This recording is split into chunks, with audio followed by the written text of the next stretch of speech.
They have 30 years experience leading advanced analytics and AI, which is another way of saying they're old. They have tackled hundreds of major programs and projects, which is probably why they're bald. They are working in retirement to help America win the global AI competition, which is to say that their views are their own. This is AI4Leaders by ai4Leaders. Practical, to-the-point content helping you drive results with AI. Here's Chris and Frank. Welcome to the AI4Leaders podcast. I'm Frank Strickland. I'm Chris Whitlock. Chris, before we dive into this week's episode, want to let our listeners know that we have a free resource available to them at our website, ai4Leaders.com. And it is a resource, a document that will help them mitigate a phase of the AI project process that is a tremendous risk. And it is a risky area that is not covered in any other AI process approach. So if you go to our website, ai4Leaders.com, you can get that as our free gift to you. Hopefully be helpful to you. So Chris, we are going to talk about a mission area and some potential implications for AI and autonomy stemming from this mission area. And it's a really interesting mission area. It's very personal to you and I because it's how we got our start in the military. Both of us were recruited, you initially into the Navy, me into the Marine Corps as enlisted sailor in your case, Marine in my case. And so military recruiting is a tremendously important mission area. Tell our listeners a bit about that mission area. Well, just experiencing it, but as well for those that are parents or not immediately in the military environment, we bring on tens of thousands of young Americans every year. The majority of those are just finishing high school, or they are relatively early in their career. They may be in their early 20s typically, but the chief cohort that is highly desired are those who are finishing high school, and rather than pursuing a college path or some civilian trade school path, they have an interest in service in the military.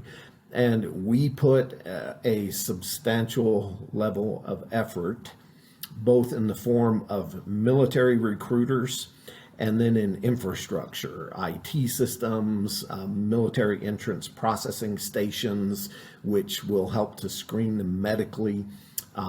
You could refer to it as academically, and also screen for potential moral hazards, moral risks, young people who've gotten crosswise with the law or had other problems. But that's the recruiting process every year. Ingest, identify, screen, onboard tens of thousands of young Americans for each of the military services, and then get them into what is referred to as initial entry training. So you might look at the number of high school graduates in the United States, and that might look like a very large funnel, but the screening process is winnowing that down to a much smaller set of potential candidates based on a set of physical fitness standards, based on a set of intellectual academic standards, based on a set of moral character standards, is what you're saying. Indeed. And it's unlike, we have been in a posture since the middle 1970s of an all-volunteer force. So we no longer have the draft, all-volunteer force.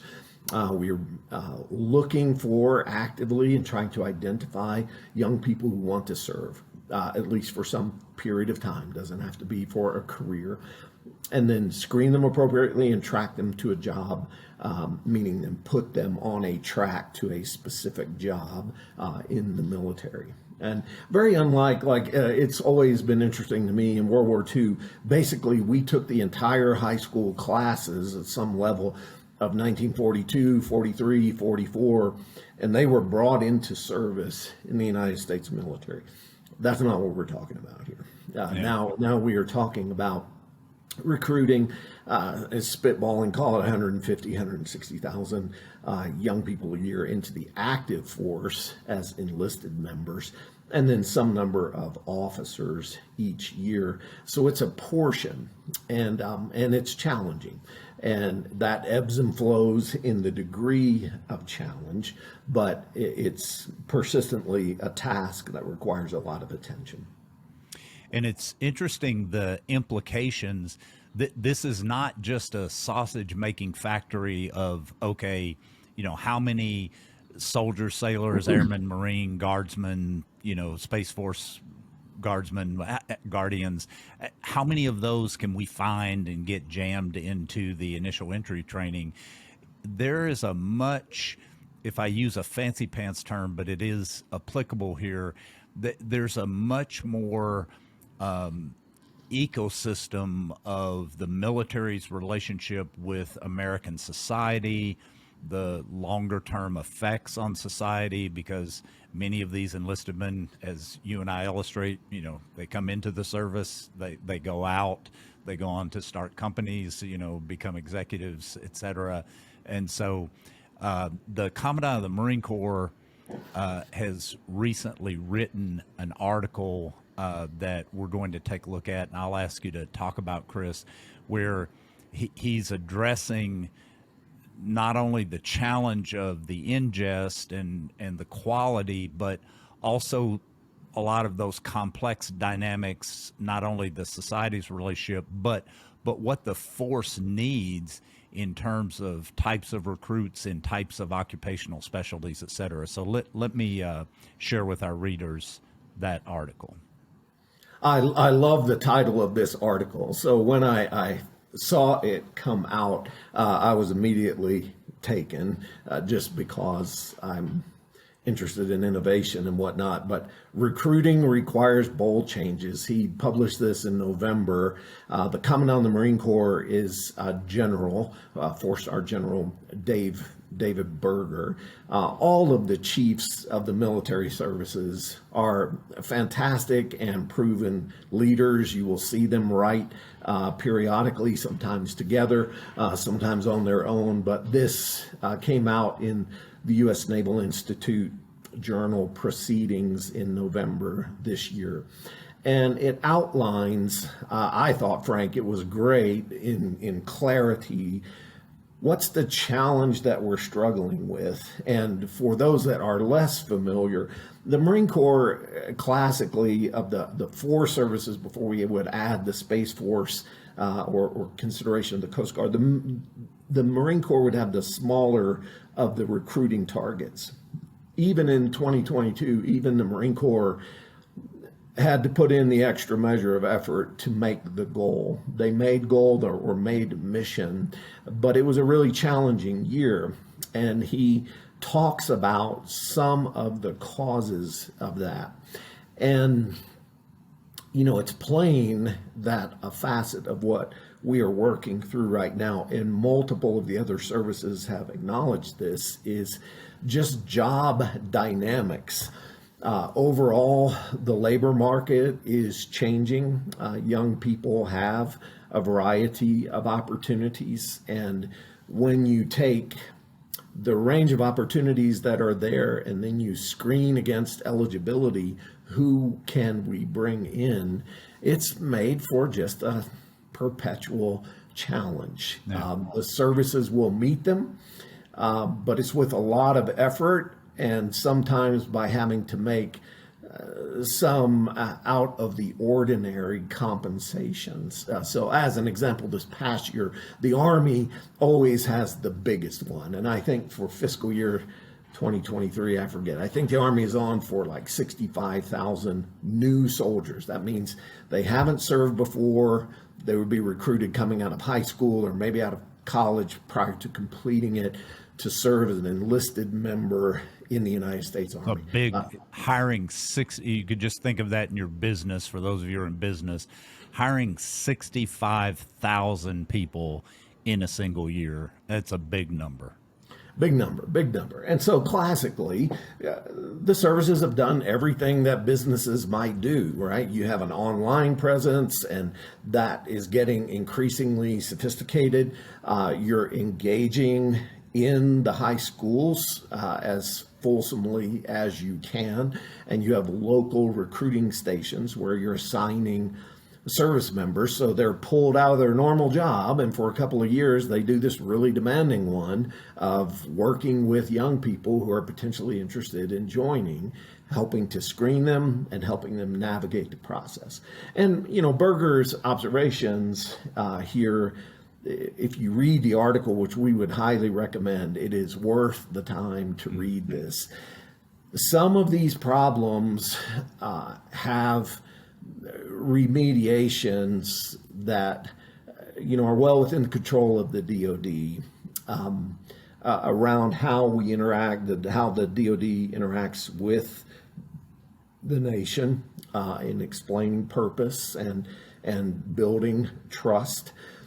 There are some things that need to be done potentially to make these pathways more attractive, and he talks about training and for me, and I don't know how it is for you, I have 3 children. 2 of mine have chosen military service. One is a firefighter. The educational benefits for those who choose military service are pretty amazing. Tremendous. But, yeah, I mean, your own experience? Yeah, both myself and then my son, and post 9/11 and with the wars in Iraq and Afghanistan, brought back some legislation. The Congress acted, the president signed, that brought back some of the increased educational benefits for military members, not all of which we had in my day. But yeah, just a tremendous opportunity for someone to learn and grow, to get undergraduate degrees, move on into graduate education, just tremendous opportunities. So, and he talks about that in this article, some things that can be done across the joint force. So all the services that might enhance both the training while you're in service and experience in service, and then things that happen afterwards. He talks a good bit about what in the military is referred to as the retention challenge, but keeping people on board who are currently members and ensuring the kinds of options and experience there are attractive for them. But what you and I have talked about and what caught our eye is there are a couple of facets of this problem that do potentially lend themselves to AI-oriented applications when you look at this mission area.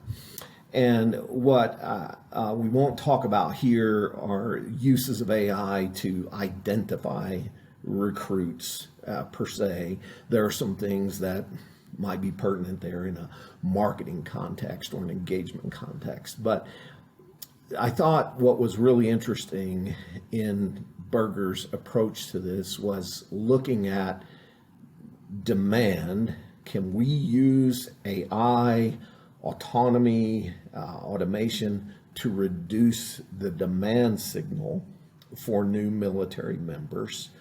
And then another thing that we have talked about is just executing that function, whether to reduce the demand signal for new military members or to make it easier to do the job of recruiting. There are some automation technologies that are AI enabled that could be pertinent in both of those. Is that?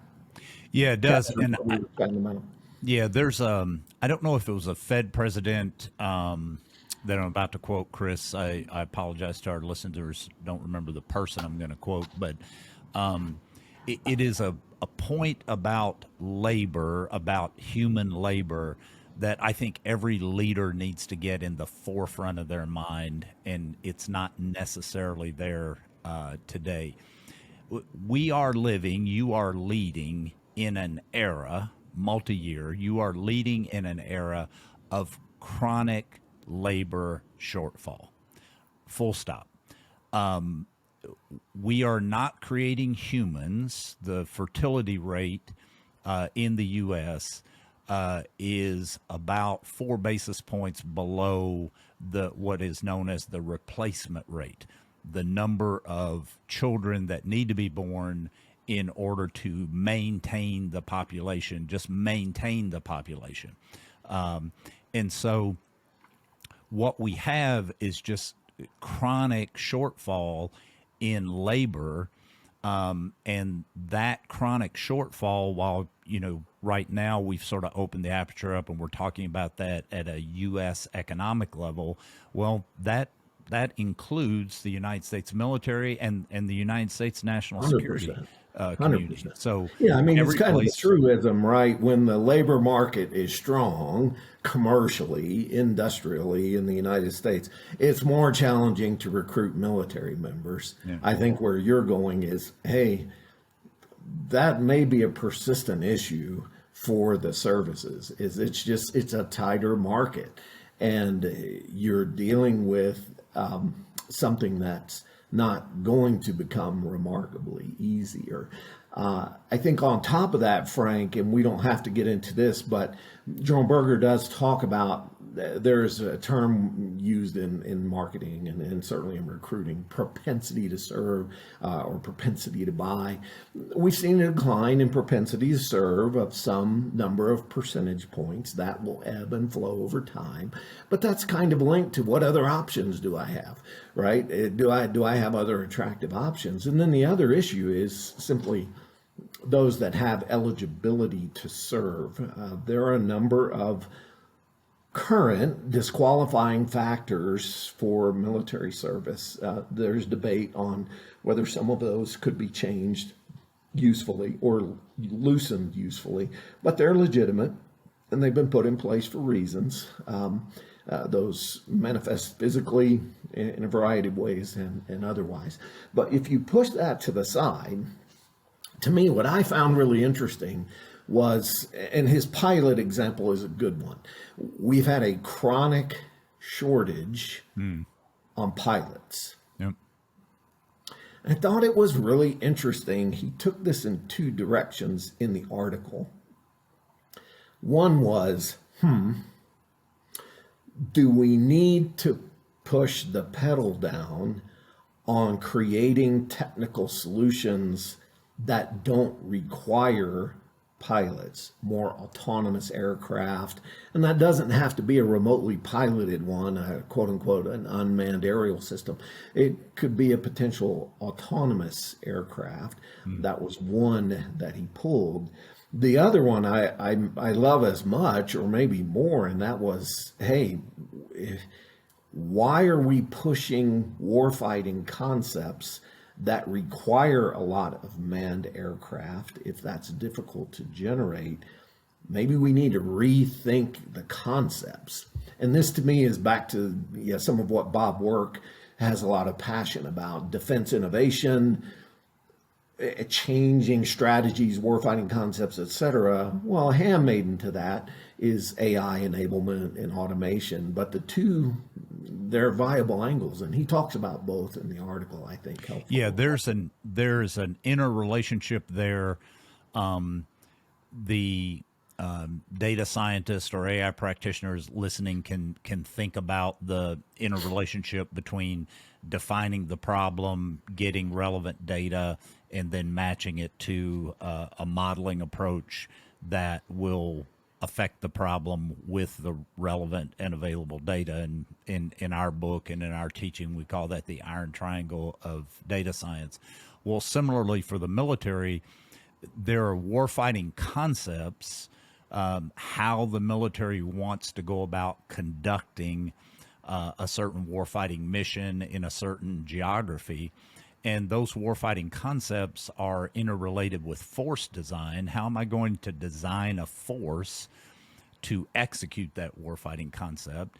And force design, again, at a very high level, consists of material, things like weapon systems, and people.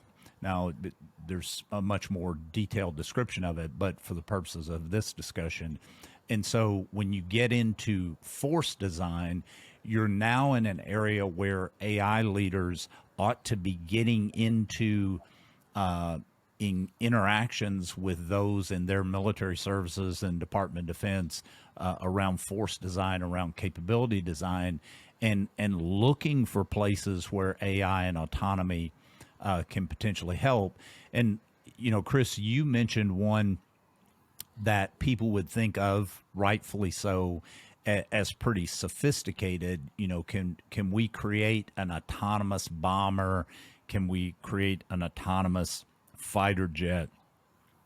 There's some, though, that really are on the other end of the spectrum that are available today to do far less complex, highly repetitive, hands-on, high-touch labor tasks that we still have a lot of humans do, especially in the administrative functions where there are autonomous agents that could be helping to take that human labor out of those processes right now. Yeah, and I think that's some of the balance, right? When you're putting together a portfolio of AI enabled initiatives that are a part of programs, you want to get enough progress here in the near term that you can confidently, reliably begin to buy down elements of the demand. And so it's not necessarily building the most exquisite autonomous aircraft that is the only solution.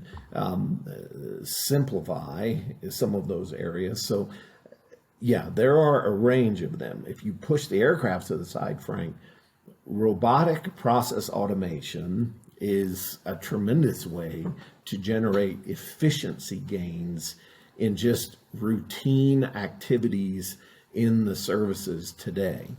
Logistics related, maintenance related, financial, human capital, etc.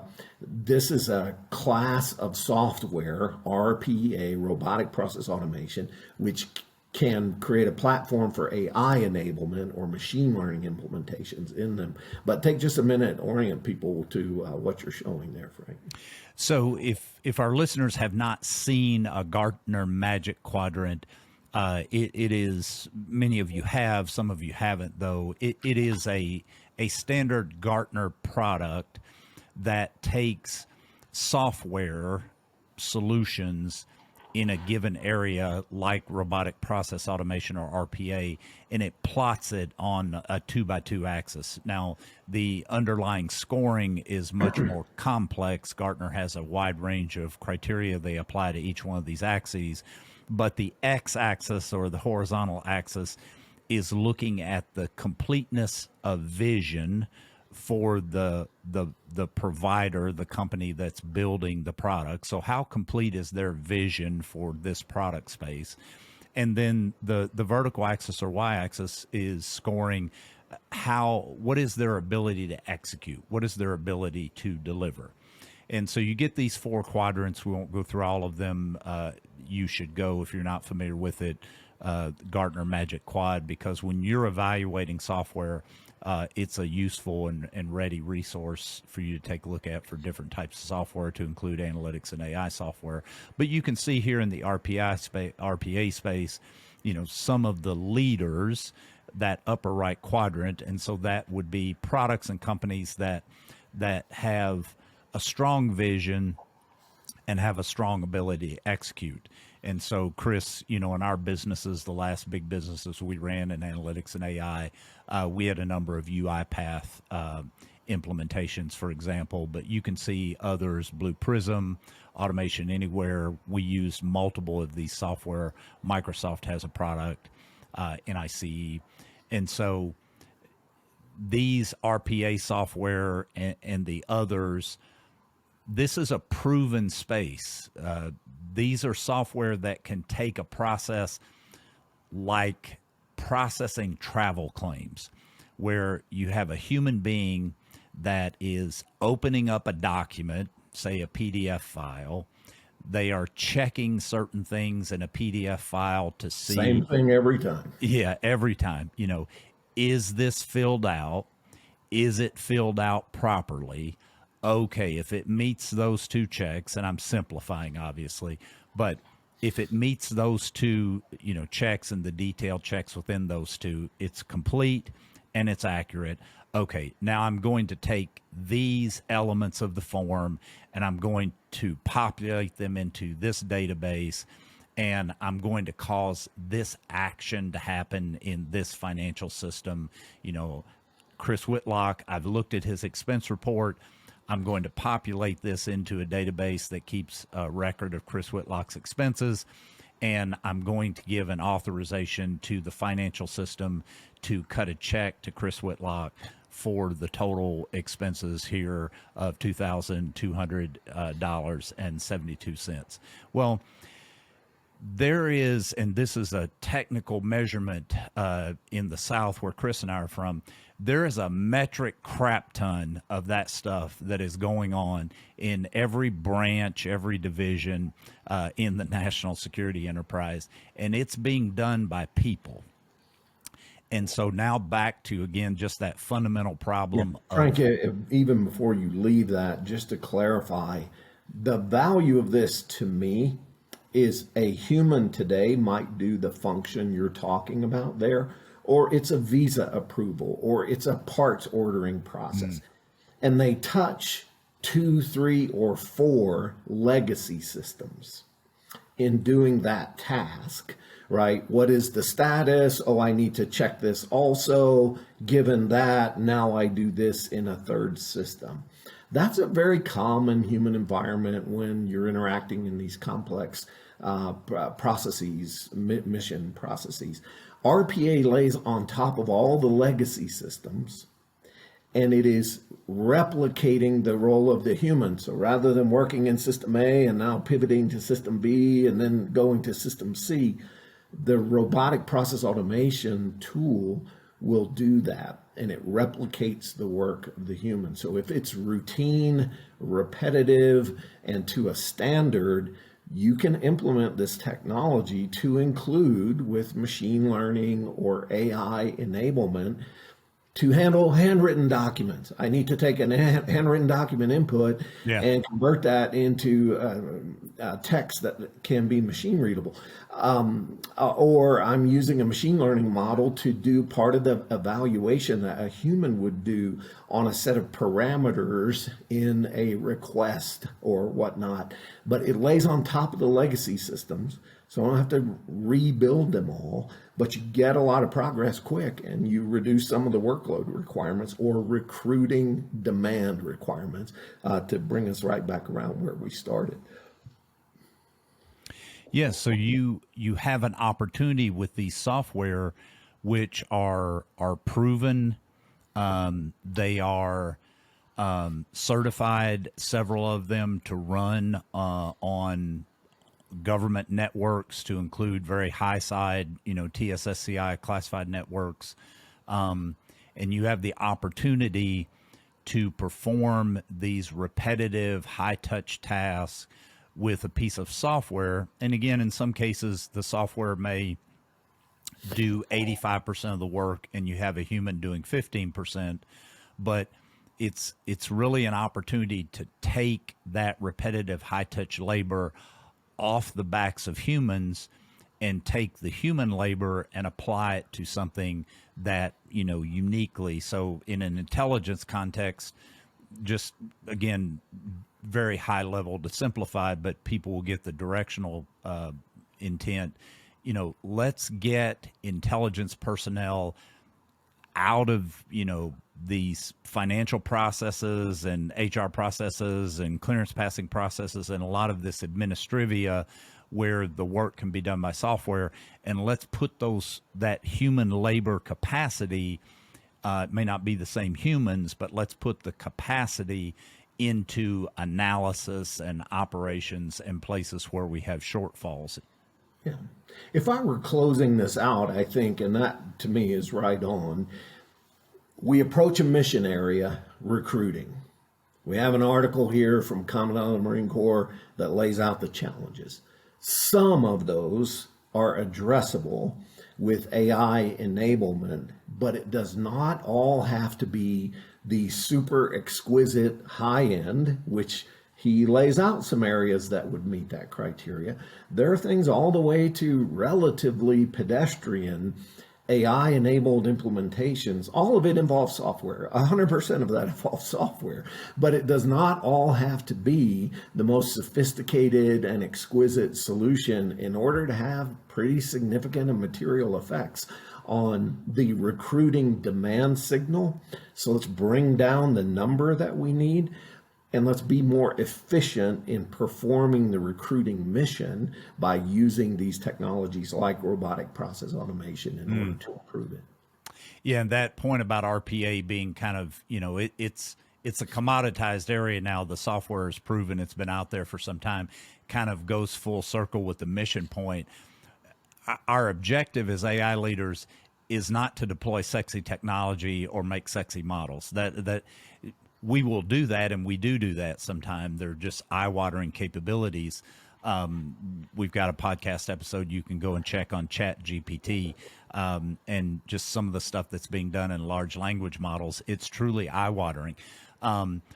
But that's not our objective. Our objective is to help people with mission problems and to make mission performance better. Fast. Yeah. And if that's low end tech, we're happy to do that. So hope that is helpful to you in leading AI. That's what we are about. If you go to our site, ai4Leaders.com, you can give us feedback on this episode. You can give us feedback on other topics and or guests that you would like to see us address in an upcoming episode of the podcast. Also at ai4Leaders.com, you have that free resource available to you for that high risk area of project implementation that we cover that is not covered in any other AI process. And so go to site ai4Leaders.com. Please subscribe to our YouTube channel. Give us a like. We would appreciate that. It helps get the word out. If you're listening to the podcast on Apple, Spotify, wherever you get your podcasts, please rate and review. Really helps to get the word out there. We want to have an impact on the national security enterprise by helping AI leaders. So until we get to the next episode, appreciate you. Indeed.